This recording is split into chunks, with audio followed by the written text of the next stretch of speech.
Olá, graça e paz. Esse é o programa Texto e Contexto, um espaço online da Igreja Adventista da Promessa, onde nós conversamos sobre temas de natureza doutrinária e teológica. Eu sou o pastor Eleilton e é uma alegria ter você por aqui. Nós estamos conversando durante todos os programas desse mês de agosto sobre a jornada cristã. E a base desses nossos estudos tem sido o Trilho do Discipulado, um material que recentemente foi lançado pela editora Promessa para ser utilizado em classes de novos membros. Hoje nós estaremos estudando sobre a última estação desse trilho, a última lição sobre a doutrina de Cristo. E antes de eu apresentar para você os nossos convidados, aqueles que estarão nos ajudando nessa conversa de hoje, eu queria desafiar você a compartilhar o link do programa Texto e Contexto.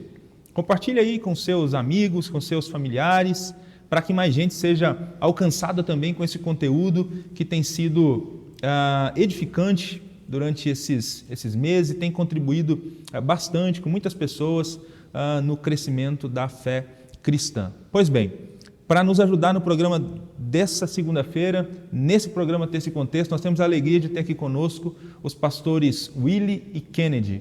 Muito obrigado mais uma vez por participarem do programa Texto e Contexto. Amém. Paz, pastor Eleilton, paz, pastor Willy. Paz, meus irmãos, é uma alegria poder estar aqui novamente e ter a oportunidade de falar sobre o trilho, esse material excepcional, né? Maravilhoso.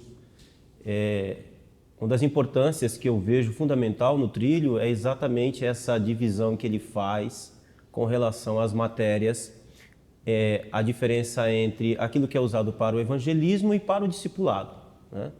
Então isso ajuda muito no nosso trabalho, tanto de evangelismo quanto de discipular os novos cristãos, né? É muito bom estar comentando sobre esse material, é excelente. Amém. Amém. Paz do Senhor, pastores, a paz do Senhor Jesus, irmãos e irmãs. Alegria muito grande estar aqui com vocês mais uma vez. Como disse o pastor Kennedy, material bastante importante, né? O desenvolvimento das nossas comunidades locais, para a gente cumprir a missão de compartilhar esse evangelho com mais pessoas. Amém. Bom, como você sabe, você que está acompanhando o programa Texto e Contexto nesse mês de agosto, nós estamos então falando sobre o trilho. No primeiro programa do mês falamos sobre o Conhecendo a Salvação em Cristo, né? Apresentamos aqui um panorama dessa primeira estação do trilho do discipulado, que é aquela estação onde nós conhecemos a obra redentora de Cristo. Quem é Deus, o que Ele fez para nos salvar e como a gente se apropria da salvação. No segundo programa, inclusive eu acho que foram vocês que participaram do primeiro programa, né? Não, foi o Adelmilson. Não foi vocês não, estou fazendo confusão aqui. Enfim, verdade, pastor Adelmilson e pastor Josias. Os muitos programas desse contexto estão me fazendo delirar. No segundo programa, Conhecendo a Igreja de Cristo. Aí esse foi o pastor Felipe, né? Sim. E eu. E você? Eu acredito que foi. Agora sim, agora eu acertei. Conhecendo a igreja, né? Uma vez que o discípulo se converte a Cristo, ele é inserido nessa comunidade chamada igreja, então tivemos um programa sobre a igreja. E na última semana, Conhecendo a Vida em Cristo, aí foi o pastor Felipe e o pastor Euriedna que nos ajudaram nesse programa. Por fim, chegamos então à última estação do trilho do discipulado, que é a estação sobre a doutrina.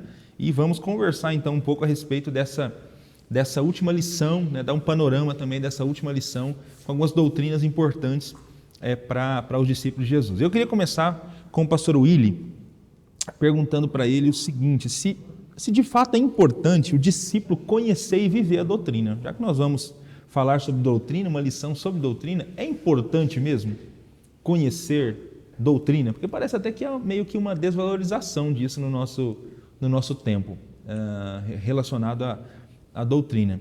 Comenta um pouco para a gente sobre essa questão. Sim. Bom, primeiro que é essencial que todo crente conheça a sã doutrina. Quando a gente fala da sã doutrina, a gente fala do ensino correto da palavra de Deus, né? Então, são os princípios, valores que regem a vida daqueles que foram redimidos pelo Senhor. Como devem viver os que foram redimidos, como devem organizar a vida os homens que foram redimidos por Deus, as mulheres, os jovens, os adolescentes, as crianças. São ensinos que vão ali trazer os princípios essenciais para a nossa vida cristã. Como você disse, infelizmente, nos nossos dias, enfraquece muito essa questão da doutrina, do ensino, né, bíblico, que vai impactar a vida dos que foram redimidos. E isso já foi profetizado. O apóstolo Paulo, quando escreveu a segunda carta a Timóteo, no capítulo 4, no versículo 13, ele diz isso a Timóteo, que também era pastor, né, dizendo, pois virá o tempo em que vocês que não suportarão a sã doutrina. Olha que extraordinário, né, esse alerta que ele dá para a gente. Ao contrário, sentindo coceira nos ouvidos, juntarão mestres para si mesmos, segundo os seus próprios desejos. Eu acho assim muito importante a gente perceber que esses novos movimentos que surgiram e que vêm surgindo, eles não têm mais esse foco de fazer com que os redimidos se modem ao padrão de Deus, a sã doutrina, mas agora eles levantariam mestres que satisfariam a si mesmos. E aí isso tem acontecido muito desde o princípio da igreja, né? São comunidades cristãs que, ao invés de confrontarem a natureza corrompida pelo pecado, ensinarem os redimidos a viverem agora para a glória de Deus, sendo que anteriormente todos nós estávamos distantes de Deus e do propósito de Deus, são comunidades que alimentam ainda mais os nossos sonhos corrompidos, né? E Deus vira aqui um ídolo, né, que vai realizar esses sonhos. Mas se Deus é Deus, Ele rege tudo, Ele é o porquê e a razão de tudo na nossa vida. Então, a sã doutrina vem justamente ensinar a gente a viver os princípios do reino de Deus, os valores do reino de Deus. Essa é a maior missão que um pastor tem, de ensinar a sua comunidade cristã a respeito desses princípios, desses valores. Eu digo até aos irmãos, espere isso do seu pastor, né? Ajude o seu pastor para que ele consiga fazer isso, para que ele consiga, a cada sábado, a cada celebração, ensinar você a respeito dessa sã doutrina, dessas características dos cidadãos do reino de Deus.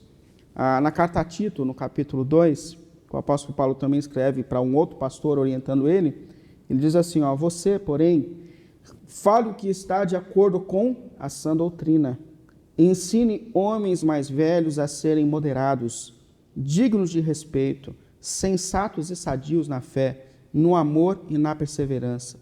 Semelhantemente, versículo 3, ensine as mulheres mais velhas a serem reverentes na sua maneira de viver, a não serem caluniadoras, nem escravizadas por muito vinho, mas a serem capazes de ensinar o que é bom. Olha que extraordinário. Missão essencial que Deus dá aqui a um pastor.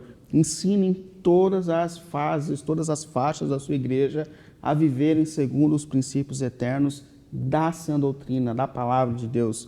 O apóstolo Paulo também escreve a Timóteo, né, dizendo, pregue a palavra, ensine, repreenda, exorte, com amor, faça com amor, mas essa é uma missão essencial de um pastor. Mas não é só de pastores, mas é de toda a comunidade. A gente pode continuar lendo aqui, por exemplo, Colossenses 3,16, diz assim, habite isso para toda a igreja, ricamente em vocês a palavra de Cristo, ensinem e aconselhem-se uns aos outros em toda a sabedoria. Ou seja, essa missão que começa ali na ação pastoral sobre a igreja, começa a se manifestar sobre toda a comunidade que tem a missão de compartilhar os princípios e valores do reino, e não só de conhecer esses princípios e valores, que é essencial, mas de viver na prática. Porque a gente está falando de discipulado, da missão que a gente tem, e não há dúvidas de que um dos maiores meios que a gente tem para viver o discipulado, a evangelização na prática, é o próprio testemunho. Eu tenho um apego muito especial ao texto de Deuteronômio 4, versículos 5 e 6, onde Deus diz exatamente isso para o povo, para que eles vivam os princípios. Por quê? Eu ensinei a vocês decretos e leis, como me ordenou o Senhor, o meu Deus, para que sejam cumpridos na terra na qual vocês estão entrando para dela tomar posse. Aí versículo 6, capítulo 4 de Deuteronômio. Vocês devem obedecer-lhes e cumpri-los, pois assim os outros povos verão a sabedoria e o discernimento de vocês. Quando eles ouvirem todos esses decretos, dirão, de fato, essa grande nação é um povo sábio e inteligente. Extraordinário isso. O povo de Deus, com uma vida alinhada pela sã doutrina, pelos princípios do reino, chamaria a atenção e chama a atenção, porque nós somos luz do mundo, sal da terra, das outras pessoas, né? Imagina a gente no ambiente de trabalho, no ambiente familiar, tendo uma vida transformada pelo poder do evangelho, ao ponto das pessoas que nos rodeiam falar assim, olha só, ele é diferente, ela é diferente. E o que é isso? É a aplicação da sã doutrina na vida e na caminhada. Então, a gente não tem dúvidas de que viver a sã doutrina, ensinar a sã doutrina é um quesito essencial para a caminhada cristã. Amém. Todo discípulo de Jesus precisa conhecer a doutrina, então, e viver a doutrina, para mostrar toda a beleza da doutrina de Cristo. E não tem jeito, se os pastores falharem em apresentar a doutrina correta, em expor corretamente a Escritura Sagrada, o YouTube vai discipular os cristãos e os discípulos. Né? É verdade. E esse sentimento que a gente percebe dos nossos tempos, né, de um cristianismo sem doutrina, na verdade, revela, na verdade, um coração insubmisso, porque junto com a ordem da grande comissão de Jesus em Mateus 28, depois ele dizer, ide, pregai, né, batizando em nome do Pai, do Filho e do Espírito Santo, ele diz, ensinando-os a guardar todas as coisas que eu vos tenho ordenado. Então, esse sentimento que a gente percebe de insujeição à doutrina, de achar que doutrina é uma coisa cafona, de igreja totalitária, esse sentimento, na verdade, revela um coração de uma geração que não quer submeter ao senhorio de Cristo. Que é a parte cor-de-rosa do Evangelho, que é a parte boa, mas tem aquilo que a Bíblia vai chamar de dura cerviz, né? A cabeça não abaixa, né? O pescoço duro. Não, a doutrina protege a igreja. A doutrina revela a santificação de Deus operando no meio da igreja, né? A doutrina revela o caráter de Cristo na vivência experiencial do crente diariamente. É importantíssimo. Amém. Bom, um dos temas doutrinários bastante presentes na Escritura é aquele relacionado à lei de Deus. Queria que o pastor Kennedy comentasse também um pouco a respeito disso para a gente, porque assim como você comentou que existe um desprezo em relação à doutrina, como algo cafona, antiquado, parece haver por parte de algumas pessoas também um certo desprezo em relação a esse tema, lei de Deus. Né? Parece que quando se fala da lei de Deus, algumas pessoas meio que torcem o nariz para esse tema. Mas a lei de Deus, ela continua sendo importante, deve ser obedecida pelos cristãos contemporâneos, ou é coisa do passado e antiquada? Ela deve ser observada com certeza. A lei de Deus revela o caráter santo dele. Ela tem essa função, entre muitas, mas ela tem essa função muito específica. A lei de Deus revela o caráter do próprio Deus. Então, só a partir daí a gente já poderia perguntar, bom, Deus muda? Não. O seu caráter muda? Não muda. Então, ela permanece. É lógico que nós devemos fazer uma distinção, né? A Bíblia traz a lei, pelo menos em 3 aspectos. Nós temos a lei cerimonial, a lei civil e a lei moral. Deus dá ao povo de Israel, assim que o povo sai do Egito, da escravidão, Deus dá essas 3 leis. A lei civil, podemos dizer que era a constituinte do povo de Israel, né? Era a constituição. Então, nós precisamos lembrar que aquele era um povo que havia saído da escravidão. Quando foram para o Egito, foram 70 pessoas, sai de lá milhares de pessoas, agora é uma nação. Essa nação precisa de ordem, essa nação precisa de leis civis, essa nação precisa... Então Deus dá as leis civis ao povo de Israel, né? Como viver, como governar, como julgar. São as leis civis que servem àquela nação, àquele tempo. Ok, Deus também dá, nesse mesmo momento, a lei cerimonial. Já havia, a gente percebe desde Abel, sempre existiu culto, sempre existiu o ritual de adoração a Deus. Mas ali há um povo de Deus estabelecido, criado, e Deus então dá as suas leis, que a gente chama de leis cerimoniais. Essas leis elas servem para organizar o modo como Deus quer ser adorado. Nós não adoramos a Deus do jeito que a gente acha. Não, é Deus que estabelece o modo como ele vai ser adorado. Nas leis cerimoniais, elas eram altamente simbólicas e elas tinham um objetivo, didático principalmente. né? Era trazer um ensinamento e era apontar para Cristo. Então, tem todo um simbolismo. Então, essas leis cerimoniais foi dada também ao povo de Israel e, biblicamente, elas foram cumpridas totalmente em Cristo Jesus. Em Cristo Jesus elas cumprem o seu papel, elas eram transitórias, elas eram passageiras e elas se cumpriram. Agora, Deus também dá a sua lei moral, Ele revela a lei moral, que nós conhecemos como os 10 mandamentos. Essas leis, elas foram dadas, elas não são dadas apenas para o povo de Israel, ela é dada a todo homem. Essa lei, a prova de que ela é dada a todo homem é que o apóstolo Paulo vai dizer que o homem que nunca ouviu o evangelho tem essa lei gravada no seu coração, né? O índio lá no meio do mato, ele sabe que não pode roubar, sabe que matar é errado. Essa lei está escrita, então ela é dada ao povo de Israel como povo de Deus, mas ela é dada à humanidade. Em Romanos capítulo 5, o apóstolo Paulo diz que essa lei também já existia desde o tempo de Adão até o tempo de Moisés, ela está ali, ela existe, né? Prova é que ela revela o pecado e a prova de que existia pecado é que as pessoas morriam nesse período. Então, a lei de Deus, essa lei moral, ela não foi abolida na cruz.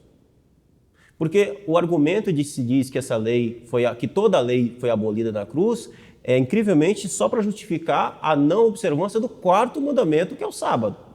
O pessoal tem problema só com esse mandamento da lei, porque os outros não têm problema. Quer dizer, assassinato foi abolido na cruz do Calvário? Não. Adultério foi? Não. Mas e o sábado? Ah, essa foi? Não, essa não foi, faz parte do mesmo decálogo. Esse mandamento também traz em si o caráter santo de Deus. Então, a lei de Deus, quando alguém diz que a lei foi abolida, é escarnecer da cruz de Cristo, é desprezar o sacrifício de Cristo na cruz do Calvário, é tratar a graça de forma barata, dizer que nós vivemos no tempo da graça, e porque vivemos no tempo da graça, não precisamos observar a lei. O apóstolo Paulo diz que quem tem esse tipo de atitude se torna escravo, ou, na verdade, ainda é escravo do pecado. Porque ele mesmo vai fazer a pergunta, né? Em Romanos, fica no final do capítulo 5, início, e todo o capítulo 6 vai tratar disso. Se nós vamos pecar para que a graça seja mais abundante, ele diz de maneira nenhuma. Como nós continuaríamos no pecado uma vez que nós fomos livres dele? Então, quem usa a cruz de Cristo para justificar a desobediência da lei é sinal de que essa pessoa ainda é escrava dos seus pecados. E ela precisa ser liberta pela graça de Cristo Jesus. Porque nenhum salvo tem prazer no pecado e todo salvo tem alegria na lei de Deus. O Salmo 119, todo está aí para expressar isso, né? É isso aí. Paulo, escrevendo para Tito, diz, inclusive, que uma das razões pelas quais Cristo morreu por nós foi, acho que é Tito 2,14, remir de toda iniquidade e purificar para si mesmo um povo exclusivamente seu, que é zeloso na prática das boas obras. Às vezes, o pessoal até esquece desse propósito da cruz também. Lembra apenas desse primeiro, né? A cruz aconteceu para que o pecado fosse perdoado. Ok, isso é verdade, mas é verdade também que ele morreu para que um povo surgisse. E um povo que é zeloso em obedecer. E é lógico, né? Nessa obediência aqui está inclusa a lei de Deus. A confusão, às vezes, que eu percebo que as pessoas fazem é com relação àquilo que Paulo trata na carta aos Gálatas, da maldição da lei. Que Cristo na cruz, ele nos redimiu da maldição da lei. Mas aí precisa entender, não é da lei. É daquilo que a lei apontava, do castigo que a lei exigia sobre nós quando éramos pecadores, quando estávamos sem Cristo. Então, o homem sem Cristo, a lei aponta o pecado dele e a justiça de Deus exige a condenação desse pecador. Na cruz, Cristo, ele morre no lugar desse pecador. Aquilo que a lei apontava, Cristo morreu. Mas ele não aboliu a lei, ele aboliu a maldição da lei, a acusação que a lei fazia contra aqueles que foram justificados. É por isso que agora eles são considerados justificados em Deus. Na própria carta aos Gálatas, e Paulo usa a expressão algumas vezes, que nós não estamos mais sob a lei ou debaixo da lei. Aí, junto com essa da expressão relacionada à maldição, surge a confusão. Então, nós não precisamos mais obedecer à lei, mas nós não estamos debaixo da lei, no sentido que nós não precisamos obedecer mais às prescrições cerimoniais e também que a lei não é nossa fonte de justificação. Né? Quem justifica é Jesus e o que ele fez na cruz. Né? É nesse sentido que nós não estamos debaixo da lei. O apóstolo Paulo, em Romanos 3,31, ele fala isso. Né? Ele fala, porque somos salvos pela graça, anulamos então a lei? Ele fala de maneira alguma. Antes despertados para essa nova vida, nós vamos viver segundo o propósito de Deus. Entendeu? Ele, não é que ele... É óbvio que Jesus cumpre todos os aspectos da lei por nós, mas agora redimidos, conscientes do amor de Deus, da graça de Deus, apesar da nossa incapacidade de viver a perfeição, quando você observa esse amor e observa que a vontade do Deus Redentor é essa, você vai desprezar a lei? De maneira alguma. A gente vai lutar agora para viver segundo os propósitos. Somos limitados, pecadores, mas há uma luta agora para viver os propósitos dele. Né? Só para fechar rapidinho, me fala. É uma contradição essa afirmação de que porque fomos salvos, então não precisamos guardar a lei, com relação à nova natureza de Cristo que habita no salvo. A natureza de Cristo jamais é uma natureza de desobediência, de desprezo à santa lei de Deus. Então, se em nós habita a nova natureza de Cristo unida à nossa natureza, ora, a natureza de Cristo tem prazer na lei do Senhor. Sim. É isso aí. Bom, lei de Deus, então, é um tema importante aí na doutrina de Cristo. O pastor Kennedy comentou que muito do esforço que é feito para tentar mostrar que a lei não tem importância tem a ver com o quarto mandamento, porque o pessoal quer desacreditar o quarto mandamento da lei de Deus. Uma outra questão também que às vezes é levantada para tentar derrubar o quarto mandamento diz respeito ao dia da ressurreição de Cristo. Muita gente defende que Jesus ressuscitou num domingo, e porque ele ressuscitou no domingo, então o domingo deve ser o dia a ser guardado e obedecido pela igreja. Né? Tem muitos que constroem esse argumento, né? Com base na ideia de que Jesus teria morrido numa sexta-feira e teria ressuscitado num domingo. Né?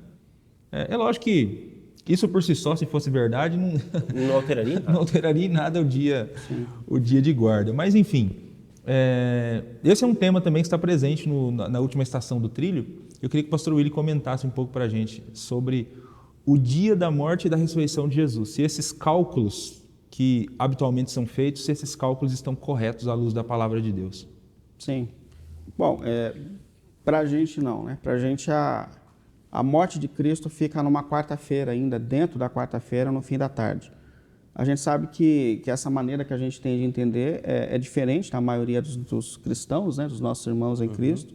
A maioria entende que de fato acontece na sexta-feira, daí vem essa ideia da sexta-feira santa. Mas nós não somos os únicos. Até queria citar um grupo de pessoas, e tem surgido mais teólogos que pensam como a gente. Mas há o grupo também dos batistas do sétimo dia. Eu não sei se os irmãos conhecem a história dos batistas do sétimo dia, mas há um livrinho deles chamado Consciência Cativa. Há muito tempo já lançado, vale a pena ter.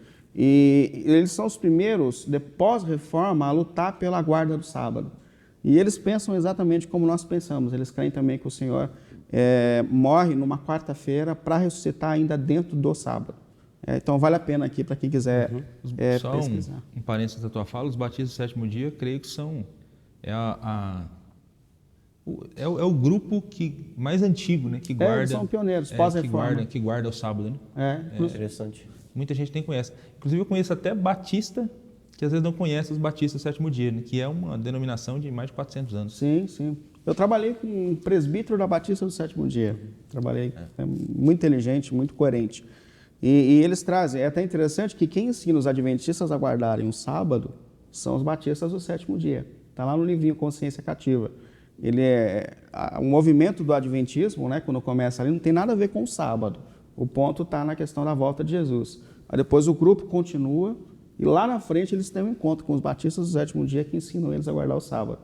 Então, e eles pensam exatamente como a gente pensa em relação à data da morte do Senhor. Mas na nossa compreensão, a gente percebe que essa Páscoa judaica, ela cai ainda na quarta-feira, que é esse dia 14 de Abib, que eles celebram, né? Então, no ano em que Jesus morreu, a gente percebe que esse dia caiu na quarta-feira.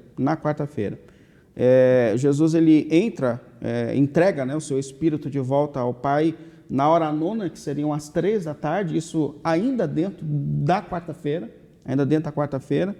e horas depois, quando a tarde ainda está caindo, na quarta-feira, Jesus ele é sepultado. Então, existem vários estudos, até dos batistas do 7º dia, que mostram que essa data ela se encaixa de forma muito mais coerente na quarta-feira. E se ele morre na quarta-feira, se Jesus é sepultado na quarta-feira, a gente tem que lembrar que o próprio Senhor disse que ele ficaria 3 dias e 3 noites na sepultura. Eu vou ler aqui o Evangelho de Mateus, capítulo 12, versículo 40, que diz assim, pois assim como Jonas esteve 3 dias e 3 noites no ventre do grande peixe, assim o Filho do Homem ficará 3 dias e 3 noites no coração da terra. O coração da terra seria a sepultura. Então Jesus deixa claro que o tempo dele ainda na morte, né, quando morre, ele ficaria ali 3 dias e 3 noites. Se cai na quarta-feira, ainda dentro da quarta-feira, é óbvio que a ressurreição de Jesus acaba acontecendo ainda dentro do sábado. Eu acho legal que dá para a gente olhar também de trás para frente, né? Porque o texto de Marcos, lá no capítulo 16, versículo 1 e 2, diz assim, quando terminou o sábado, Maria Madalena, Salomé e Maria, mãe de Tiago, compraram especiarias aromáticas para ungir o corpo de Jesus. No primeiro dia da semana, isso é o domingo, né? Bem cedo, ao nascer o sol, elas se dirigiram ao sepulcro. Só que detalhe, ele já tinha ressuscitado. Então, o texto não narra o momento em que Jesus está ressuscitando. Elas chegam, o túmulo já está vazio no domingo de madrugada. Então, aqui a gente percebe que se a gente também contar para trás, vai cair numa quarta-feira, de fato, a data da ressurreição de Cristo. Então, a gente entende que o Senhor ressuscita ainda dentro do sábado, né? No final do sábado, como ele morre numa quarta-feira à tarde, é ainda no final do sábado que tem esse momento da ressurreição. E vale muito a gente destacar que não há nada na Bíblia dizendo que se Jesus ressuscitasse no primeiro dia da semana, como vocês disseram no começo, esse seria o novo dia de obediência dos cristãos, como um dia de guarda e coisas assim. A gente percebe nitidamente que os discípulos de Jesus continuam guardando o sábado. Esse texto até fala, né? As irmãs esperam passar o sábado para que elas possam comprar as especiarias e levar para o Senhor, né? Para cuidar do corpo, como era o costume deles. Então, se elas guardam o sábado, se Jesus faz previsões de que o povo deles sofreria décadas depois perseguição no sábado, fica muito nítido aqui que Jesus, ele em nenhum momento ensinou o povo a viver essa mudança, né, de sábado para domingo, e nem que a ressurreição justificaria essa mudança. Isso foi uma invenção na história da igreja, que nada tem a ver com os ensinos do Senhor Jesus Cristo. Não tem nada, né?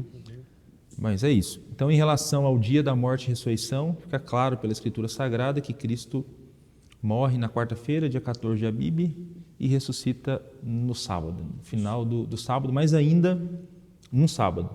Os relatos que falam das mulheres indo até a sepultura narram o momento da aparição de Cristo a elas, no primeiro dia da semana, e não o momento da ressurreição, como você bem coloca, porque ele já havia ressuscitado. Ele é bem específico nos 3 dias e 3 noites. Né? Isso exatamente. De sexta a domingo não dá para encaixar os 3 dias e 3 noites. O pessoal tenta fazer aí uma interpretação de que aqueles dias ali eram, enfim, não dá nem para entender direito aquele tipo de argumentação, né?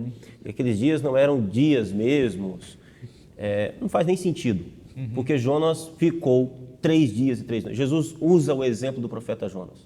É um exemplo real, literal, assim como Jonas. Então, Jonas não ficou parte de um dia, algumas horas, alguns minutos de um dia e contou como um dia. Não, Jonas ficou 3 dias e 3 noites. E ainda que Jesus tivesse estado no domingo, na segunda, na terça, não importa. Não existe nenhum texto bíblico, os apóstolos não falam nada disso, Jesus não muda isso, o dia o dia santo do Senhor, porque ele ressuscitou. Sim. Bom, Jesus fez muita coisa em muitos outros dias e não há nenhuma autorização. Ali na história da igreja há uma eu até entendo a igreja, a alegria da igreja primitiva, a alegria da igreja do primeiro século com relação ao dia da ressurreição. Não vejo problema com isso. Imaginem, nós somos apóstolos de Jesus, estamos vivendo aquela realidade. Jesus ressuscitou. É um dia de alegria, mas isso não muda o dia do Senhor. O dia do Senhor continua sendo o sábado que Deus deu. É isso. Bom, e nesse caso, como a gente falou, se ele ressuscitou no sábado, então, se o dia da ressurreição serve para provar o dia que tem que ser guardado, então esse dia continua sendo sábado, né? Com certeza. Mas mudando aqui então para uma outra doutrina, né? Conhecendo a doutrina de Cristo, nós estamos dando uma olhada em algumas doutrinas. Uma outra doutrina que também é trabalhada nessa estação do trilho do discipulado é a doutrina relacionada à mortalidade da alma, né?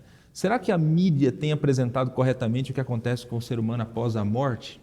Porque nos filmes, né, séries, constantemente é apresentado a ideia de que o ser humano tem uma alma imortal que sobrevive após a morte deste, né? Então o ser humano morre, a alma se desprende e ela continua com uma existência consciente em alguma outra dimensão. É isso que a Bíblia Sagrada fala sobre a natureza do ser humano? Pastor Kennedy, comenta um pouco para a gente sobre esse tema. De jeito nenhum, é isso que Satanás diz. Né? Em todo lugar, quando ele vai falar a respeito disso, ele fala exatamente disso. Tanto em Gênesis capítulo 3, né? Esse é o discurso de Satanás, a imortalidade da alma. Esse é o discurso de Satanás também ali no episódio de Saul, né? Da feiticeira. A Bíblia, quando Deus fala sobre isso, ele nunca fala isso, né? O que a gente... E olha o perigo dessa ideia errada. Olha a banalização do céu. Hoje, qualquer um que morre pode ser a pior pessoa que for. Morreu, virou santo, foi para o céu. O céu virou uma bagunça. Entra todo mundo, de tudo quanto é jeito. Né? Tá lá no céu, é feito um desenho, né? Aquela caricatura, a pessoa está no céu. Enfim, virou uma bagunça total. Não é isso que a Bíblia ensina. Essa ideia é uma ideia platônica. Platão é quem vai filosoficamente formatar isso no mundo. As Escrituras nunca vão dizer isso. Quando Deus cria o homem, em Gênesis capítulo 2, ali, o relato da criação do homem, o homem é um ser só. Quando a Bíblia fala de alma, está falando do ser completo do homem. E olha como que o entendimento errado dessa doutrina traz confusão. Se você perguntar para alguma pessoa o que é alma, a pessoa vai trazer uma descrição de que é alma. Se perguntar para ela o que é espírito, ela vai trazer a mesma descrição. Então há uma confusão, a pessoa não sabe o que é alma, o que é espírito, vira uma bagunça só. Quando a Bíblia fala de alma, ela está falando do ser completo, do ser todo. 70 almas desceram ao Egito. Não foram 70 fantasminhas, foram 70 pessoas da família de Jacó, né? Quase 3.000 almas creram lá em Atos. Pessoas. Não está falando de um ser cósmico, um ser... Não existe isso. É só para a gente entender isso mais claramente. Se existisse no homem um ser espiritual, além dele, que permanecesse depois da morte conscientemente, bastaria a gente perguntar, por exemplo, onde é que estava essa alma antes?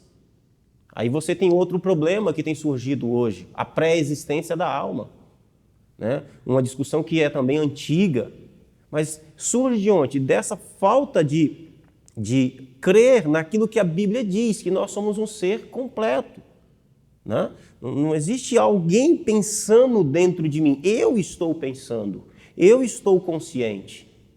E a Bíblia é muito clara o que acontece com a morte, na morte. Na morte, quem te louvará, Senhor? Pergunta o salmista. Ninguém te louva, não há consciência, né? Então, pastor, mas tem os textos de João viu no céu uma grande multidão. Sim, João está vendo no céu uma grande multidão que veio de onde? Da grande tribulação. O que ele está vendo ali não são pessoas que estão lá agora. Ele está vendo a totalidade do povo de Deus glorificado na volta de Cristo. Então, a alma, ela é mortal. Nós somos mortais. Nós morremos. Nós somos pecadores. A alma que pecar, essa morrerá, né? Então, o que nós temos, o que nos foi dado? O fôlego de vida, que é essa centelha da vida que nem nos pertence, pertence a Deus. Então, o homem morre, ele volta ao pó. E o espírito que volta a Deus, que o deu, é a vida que pertence a Deus. Fôlego de vida, não uma alma, um espírito fantasmagórico, que, né, aquela ideia do ghost, né? O sujeito morre, ele levanta, e aí fica a dúvida, né? É o crente morreu, foi para o céu. Tá, e o ímpio? Já foi para o inferno? Porque não é isso que as escrituras dizem. E aí fica onde? Aí vem um monte de coisa. Entre essas coisas que surgem, vem o purgatório, uma doutrina que sabe lá Deus de onde veio, para justificar essa alma consciente que tem que ficar em algum lugar. Isso. Né? Exatamente. Uma doutrina errada vai chamando outra. Né? Um abismo vai chamando outra. Então, criaram a doutrina da imortalidade da alma, então agora a alma é imortal. E aí começaram a pensar, então, como que é essa vida dessa alma pós-morte, e aí já encaixaram essa do purgatório. Então é possível que nesse outro estágio da existência a pessoa possa ser purificada ainda, para depois ir para desfrutar heresia do paraíso. Em cima de heresia, né? E tem mais um detalhe, pastor. É só olharmos para a morte de Jesus e fazermos a pergunta. Os 3 dias que Jesus passa morto, ele está onde? Para o céu ele não foi. Porque ele disse que não foi. Né? Porque se foi, voltou. Então, para o céu ele não foi. Para o inferno como lugar de tormento, também não. Mas daí, por causa dessa confusão, entende-se o texto de 2 Pedro 3,18 errado. Desceu aos infernos. Então, olha a confusão. Onde Jesus estava no tempo em que ele ficou morto? Ele ficou morto, inconsciente. Ele ficou morto, inconsciente, no pó da terra, no coração da terra, no seio da terra. É isso aí.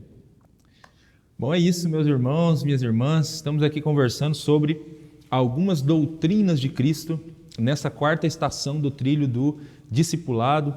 Essa lição, né, que é a última lição dessa série de estudos preparados para aqueles que estão dando seus primeiros passos na caminhada cristã. Vamos então seguir aqui para mais um tema que é apresentado também nessa estação, que é um tema relacionado à segunda vinda de Cristo. Nós acreditamos que Jesus voltará a segunda vez e existem algumas lições do trilho para trabalhar esse tema relacionado à segunda vinda de Jesus. Antes desse dia chegar, pastor Willi, antes do evento, né, da segunda vinda, alguns sinais ocorrerão. Dentre esses, inclusive, um sinal que é bastante decisivo, que é a grande tribulação.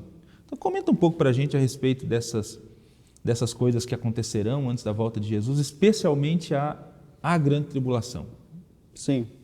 A gente percebe que a palavra de Deus, ela fala que existiriam sinais, né, nesse mundo, apontando que esse mundo caminha para um fim.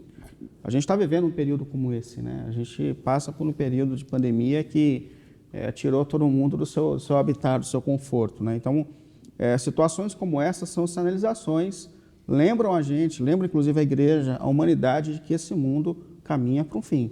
Isso é importante, porque a gente tem vivido nesse mundo e a gente tem esquecido disso, né? A gente tem feito casa eterna aqui, vivido como se nós fôssemos ficar para sempre aqui. Então, até por graça e misericórdia, são permitidas situações nessa história que despertam a gente de novo para o fim desse mundo. Mas quando a gente fala desse momento aqui, da grande tribulação, a gente fala de um período que vai antecipar imediatamente a volta de Jesus Cristo. Então, essas lutas que a gente enfrenta na história, e em especial o povo de Deus, com o passar do tempo, elas vão se intensificando. São períodos que mostram que, de fato, o Senhor está mais perto ainda, muito próximo. Jesus, o Senhor, falou, né, que Mateus 24, versículo 19, ele diz assim, como serão terríveis aqueles dias. Aqui é o momento que ele fala tanto de uma perseguição que o povo sofreria num contexto imediato, no capítulo 24, mas ele estende isso falando a respeito do fim, fala, nós viveremos no fim dos tempos terríveis e intensos de perseguição e de lutas. Lá na segunda carta que Paulo escreve a Tessalonicenses, capítulo 2, versículo 3 e 4, ele fala de os seres que surgem, né, ou o ser que surge para tornar essa perseguição intensa. Ele diz assim, ó, não deixe que ninguém os engane de modo algum.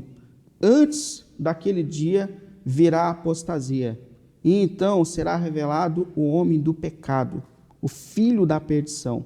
Este se opõe e se exalta acima de tudo o que se chama Deus ou é objeto de adoração, chegando até a sentar-se no santuário de Deus, proclamando que ele mesmo é Deus. Então, há um ser que surge, e é um personagem aqui histórico, pelo que a gente percebe, que se levanta se colocando contra tudo que é o princípio de Deus, e que vem até para tomar o lugar de Deus. E esse ser vem para tornar a vida do crente intensa de perseguição e lutas, tornando aqueles que querem ainda viver, como a gente tem falado aqui, que os discípulos de Jesus querem viver segundo os propósitos da lei de Deus, os propósitos eternos. Mas há de se levantar um ser, esse abominável ser, que vai tornar a nossa luta para viver os princípios de Deus, a lei de Deus, os propósitos de Deus, cada dia mais difíceis. Talvez muitas comunidades que não se entregam a esse discipulado não sofrerão tanto essa intensa perseguição. Mas a gente tem que perceber que os que vão sofrer são esses que ainda querem viver uma vida de discipulado, que querem viver segundo a lei de Deus. Lá no Apocalipse a gente tem essa intensa perseguição do dragão a uma igreja que guarda os mandamentos de Deus e a fé em Jesus. Então é importante isso, né? Então essa luta que surge no fim dos tempos, desse ser abominável, ela se levanta justamente contra uma igreja que ainda quer viver em submissão aos propósitos de Deus, à lei de Deus, guardar aquilo que Deus colocou como princípio. Então, o que marca esse período da grande tribulação, que a gente chama aqui, é justamente o surgimento desse anticristo, né? Esse abominável ser que vai surgir sobre a história, e a grande tribulação que vai começar a se levantar contra esses que querem viver a sã doutrina, os princípios da palavra de Deus. Amém. Bom, no trilho do discipulado, nessa quarta estação, nós temos essa doutrina da grande tribulação e até dos sinais relacionados à volta de Jesus, trabalhado com mais detalhes. Tá? Você que está em casa nos acompanhando, lá na lição são apresentados outros eventos também, sinais indicadores da volta de Jesus.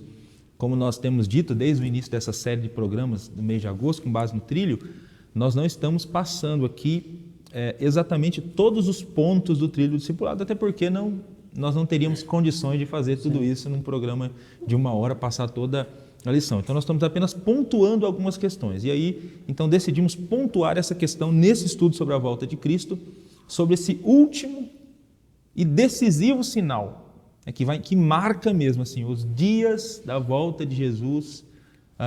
Eles chegaram, está muito próximo, né? Quando começar a grande tribulação, quando o anticristo se manifestar, então esse é o último e decisivo sinal que nós temos, com detalhes, tudo que vai acontecer nesse período aqui, no Apocalipse, nas taças, nas trombetas, enfim. Mas e depois desse evento, pastor Kennedy?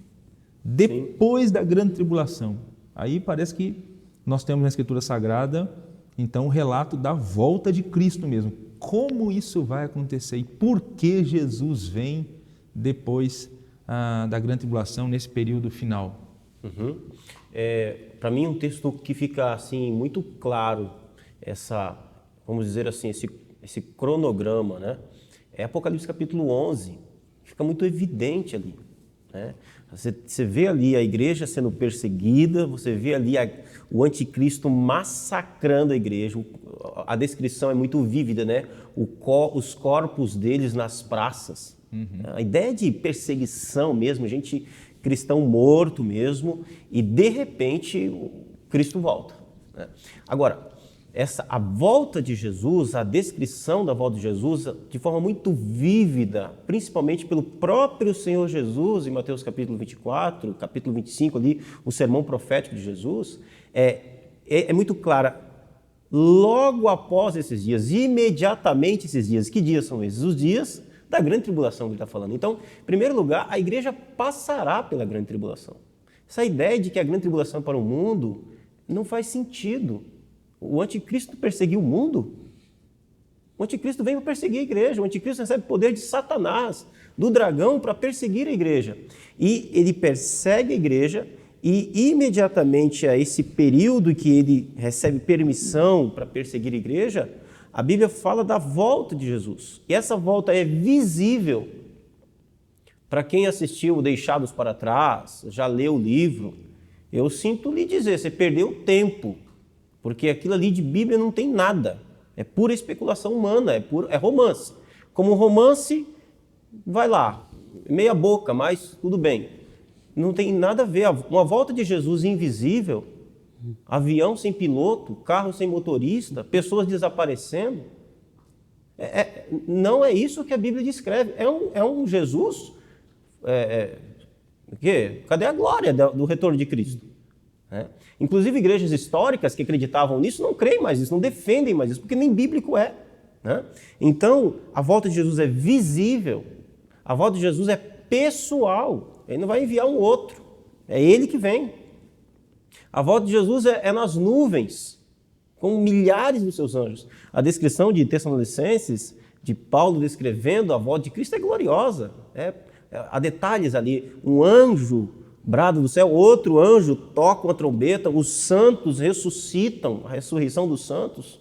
Gente aqui na terra sendo transformada, glorificada, mortos ressuscitando, sendo glorificados, vivos sendo glorificados, o ímpio pedindo para as montanhas caírem em cima deles, querendo que os esconda da ira do Cordeiro, a igreja, os anjos descendo, porque Jesus disse que os anjos vêm para colher os santos como ceifeiros. Então os anjos vêm, esses anjos que estão na atmosfera descem, pegam os santos, levam ao encontro de Cristo nos ares. E essa é a descrição bíblica, um retorno glorioso da volta de Jesus. Então, visível, pessoal, poderosa e que nos traz uma esperança maravilhosa. Eu não consigo sentir esperança e nem alegria num Jesus que vem desaparecendo as pessoas. Uma volta invisível, michuruca, um negócio sem nexo, sem um roteiro ruim. Não é isso que a Bíblia ensina. A Bíblia mostra um retorno de Cristo glorioso, poderoso. Esse mundo se desfazendo, o ímpio desesperado, a besta, todos os homens, os reinos, os governos que ajudaram em total desespero, porque chegou o grande dia, para nós o grande dia, para esse mundo, terrível dia do Senhor. Apocalipse capítulo 6, no 6º selo, mostra essa visão do terror que os homens estarão com a volta de Jesus. Então, a Bíblia fala sobre isso e nós precisamos ensinar isso com uma doutrina muito sólida, porque ela traz esperança para a igreja. Porque o que está por vir pela frente, irmãos, os nossos irmãos estão nos assistindo, o que está por vir pela frente é terrível, terrível. Se essa geração acha que a pandemia é ruim, olha, o que está por vir pela frente antes da volta de Cristo é absolutamente terrível e assustador. Mas a igreja de Cristo será revestida de coragem, poder, autoridade, esperança, e quando ela estiver sendo ali massacrada, porque vai acontecer, Cristo aparece nas nuvens e toma o seu povo e a leva aos céus. Graças a Deus. Caminhamos com essa esperança. Sim. Essa é a nossa bendita esperança. Enquanto vivemos a vida aqui como discípulos do Senhor Jesus, sempre temos em mira, no horizonte, esse dia que Cristo aparecerá segunda vez. Eu acho importante a gente ressaltar que a Bíblia ela fala de momentos difíceis para o povo de Deus, mas não para nos assustar. É justamente para a gente não ter essa sensação de que Deus perdeu o controle da história. Então, assim, o mundo será pego de surpresa, a igreja não será. Sim. Ela será protegida, nós temos essa promessa de que não passaremos por provações acima do que nós podemos suportar. Então, o mundo está fora de ordem, mas há um Deus soberano que está alertando o seu povo antecipadamente, dizendo, virão tempos difíceis, mas eu avisei antes, Se é um aviso antes, a gente consegue enfrentar isso de forma mais sóbria, Talvez a confusão que exista nesse sentido é com relação à ira de Deus que é derramada sobre o mundo. Sim. A Bíblia mostra isso de forma muito clara, principalmente nas taças lá em Apocalipse. Há uma ira de Deus sendo derramada, a pandemia é vamos dizer, um prelúdio disso, a gente pode entender assim. Deus derrama a sua ira sobre os homens, né? E em contrapartida vai surgir o anticristo, esse homem abominável, ele se levanta também para perseguir a igreja. No final das contas, a matemática é simples. Deus envia sua ira sobre os homens e o mundo persegue a igreja. A gente pode perceber que, por exemplo, não há nenhuma acusação de que a pandemia é enviada da parte de Deus como juízo e que a gente vai pegar os crentes por causa disso. Ainda não. Mas chegará o tempo, né? Com certeza. Graças a Deus esse período termina com a volta do Senhor Jesus, aparecendo para redimir a sua igreja. Amém. Bom, é isso. Nós estamos chegando ao final do programa Texto e Contexto de hoje. Nós tivemos a alegria, nessa ocasião, de conversarmos um pouco a respeito de algumas doutrinas da Escritura Sagrada. Foram apenas algumas delas, nós apenas pincelamos aqui alguns desses temas, mas esperamos em Cristo Jesus que tenha sido edificante, importante para a sua vida e tenha lhe estimulado ainda mais a continuar estudando sobre esses temas, a adquirir esse material que nós estamos apresentando durante esse mês, que é o Trilho do Discipulado. Enfim, para encerrar o nosso programa de hoje, eu queria pedir para o pastor Kennedy apresentar um desafio final àqueles que estão nos acompanhando até esse momento e que, na sequência, que o pastor Willy nos colocasse diante de Deus em oração. Amém. O meu desafio, eu vou citar aqui o texto que o pastor Willy citou, que é o conselho do apóstolo Paulo a Timóteo: pregue a palavra. Você consegue defender as doutrinas bíblicas com lucidez, razão, clareza? Então, meu irmão, você precisa conhecer a palavra de Deus. É urgentemente importante. O meu desafio é esse. Parece ser um desafio lógico e óbvio, mas é um desafio que a gente precisa fazer no nosso tempo que nós estamos vivendo. O trilho do discipulado é uma ferramenta muito importante, vai ajudar bastante você que é líder de PG, de pequeno grupo, você que é pastor, você que não é líder de nenhum ministério na igreja, você que é crente em Jesus, você precisa conhecer, você precisa saber defender a sua fé, você precisa conhecer a palavra de Deus, a doutrina bíblica, porque senão, qualquer coisa que você ouvir no YouTube, na internet, você vai aceitar aquilo como verdade de Deus, quando não pode ser, e é o que acontece muito. Então, o meu desafio aqui é: conheça a palavra de Deus. A você que é pastor, você que é líder, pregue a palavra, meu irmão. Não é tempo da gente ficar inventando, é tempo de que o povo de Deus conheça as Escrituras, conheça a palavra de Deus. Isso é muito importante. Então, o meu desafio é esse: pregue a palavra, fique na palavra de Deus, conheça a palavra de Deus de forma profunda. Invista em conhecer a palavra de Deus, é muito importante. Amém. Vamos orar. Pai, em nome do Senhor Jesus, nós nos colocamos aqui diante de Ti, grande Deus, diante desse tremendo desafio que nós temos de ser uma comunidade alinhada pelos princípios da Sua sã doutrina, Senhor. E nós pedimos a Ti, Pai, pelo nome do Senhor Jesus, que o Seu Espírito em nós, entre nós, venha nos conduzir a ser uma igreja bíblica, Senhor. Uma igreja que entende o que o Senhor fez por nós na cruz, mas que se levanta para viver segundo os propósitos que o Senhor tem para a nossa vida, Senhor. Ensina-nos a cada dia a orar como o Senhor nos ensinou, desejando o Seu reino, e que a Sua vontade seja feita em nós, Senhor. Portanto, assim como nós dissemos e estudamos aqui, levante entre nós pastores e líderes, Senhor, que estão de fato dispostos a lutarem para pregar o Seu puro evangelho, a sã doutrina a cada comunidade da nossa igreja, Senhor. Levanta, Senhor, entre nós uma igreja que realmente, Senhor, se dispõe a ouvir a voz do Seu Espírito, a seguir as orientações da Sua santa palavra, para viver correspondendo ao Seu amor e à Sua graça derramada sobre a nossa vida, Senhor. E que as nossas vidas, alinhadas e transformadas pelo Teu Evangelho, sirva de testemunho para esse mundo, a pessoas que ainda não foram redimidas, a parentes que nós amamos, Senhor. Que as transformações que o Senhor fará em nós seja, Senhor, testemunho vivo do Seu poder transformador por meio da nossa vida e da nossa história. Assim nós oramos, Pai, pelo nome do Senhor Jesus. Amém. Amém. Amém.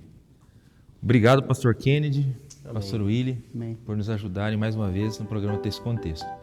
Obrigado a você que nos acompanhou até aqui. Nós estamos chegando ao final desse programa e também ao final dessa série que tratou sobre a jornada cristã com base no trilho do discipulado. Se você ainda não adquiriu, mais uma vez a gente dá a dica para você acessar o site da Editora Promessa e lá você conseguirá encontrar esse material para ser adquirido e para ser estudado por você e por sua igreja. Trilho do Discipulado. Quero aproveitar esse momento final também para apresentar para você mais novo lançamento da Editora Promessa, esse livro Até que a Morte os Separe. Lições para casamentos duradouros à luz do livro de Cantares. Então é mais uma novidade, é um comentário do livro de Cantares, um livro pouco explorado da Escritura Sagrada. Então, no índice do livro nós temos temas como casais apaixonados, o dia do casamento, a lua de mel, enfim. Temos alguns temas bem interessantes e a gente convida você também a passar no site da Editora Promessa e esse livro já está à disposição, esse comentário do livro de Cantares. Aproveito também para convidar você a conhecer o hot site da Conferência UMA. Conferência UMA 2021. O tema desse ano será missão. No ano passado falamos sobre unidade na Conferência UMA e esse ano missão. Missão em movimento. As inscrições já podem ser realizadas no conferenciauma.org. É um evento que acontecerá no mês de novembro, junto com a Assembleia Geral da nossa igreja, nos dias 26 e 27 de novembro. Então dá uma passada lá agora no site da Conferência UMA para conferir o nome dos preletores, a programação de toda a conferência e, é lógico, também fazer a sua inscrição para participar desse evento. É isso, que Deus abençoe a sua vida. Até a próxima semana, uma nova temporada de estudos no Texto e Contexto, para a glória de Deus. Até lá!